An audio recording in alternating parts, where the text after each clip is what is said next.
2015 की बात करते हैं।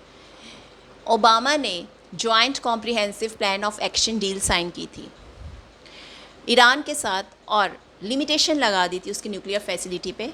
उसको बोला था कि आप 3.67% से ज़्यादा यूरेनियम एनरिचमेंट नहीं कर सकते। यूरेनियम एनरिचमेंट का मतलब होता है प्योरीफाई करना, और 90% अगर एनरिचमेंट हो जाता है तो बॉम्ब बना सकते हैं।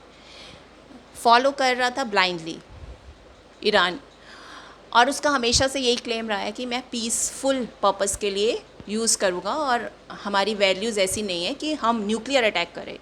न्यूक्लियर अटैक कोई छोटी मोटी बात नहीं होती है। सबको मालूम है जापान में इसके आफ्टर इफ़ेक्ट्स क्या रहे हैं। जब ये ट्रीटी एनल की गई तो आपको मालूम है खामीनी एक्सट्रीमिस्ट है। अब उनको बहाना मिल गया या गुस्सा आया, उन्होंने बोला कि अब मैं फर्स्ट जनरेशन सेंट्रीफ्यूजेस यूज़ नहीं करूँगा, मैं 6th जनरेशन सेंट्रीफ्यूजेस यूज़ करूँगा। अब ये 6th जनरेशन सेंट्रीफ्यूजेस क्या होते हैं? ये जो है वो कैपेबल है जल्दी से यूरेनियम एनरिच करने में, प्योरीफायर्स है एक तरह से।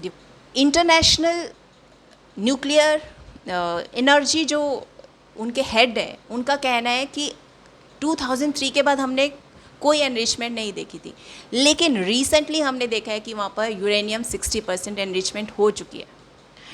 तो ये सब किसका किया धरा है? ट्रम्प का। उसने उसको बहाना क्यों दिया ये सब करने के लिए, जब वो नहीं कर रहा था? आपके पास कोई कॉन्क्रीट एविडेंस भी नहीं था।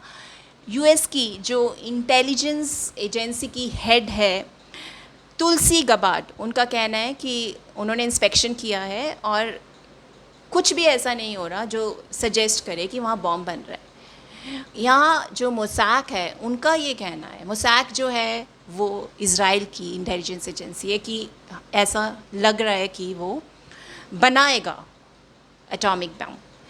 और जो इंटरनेशनल एजेंसी उनका भी कहना है कि फैसिलिटी देखी है जो ईरान जो है ईरान डिस्क्लोज़ नहीं कर रहा। 2 तो सबको मालूम है, नेतांज़ और फोर्डो, उसके अलावा भी उन्होंने डिटेक्ट की है। तो डाउट हो रहा था पर फुल प्रूफ किसी के पास नहीं था, और एक तरह से आपने इंटरनेशनल लॉ को वायलेट किया एजम्पशंस के बेसिस पे। अब इंटरनेशनल लॉज को समझ लेते हैं।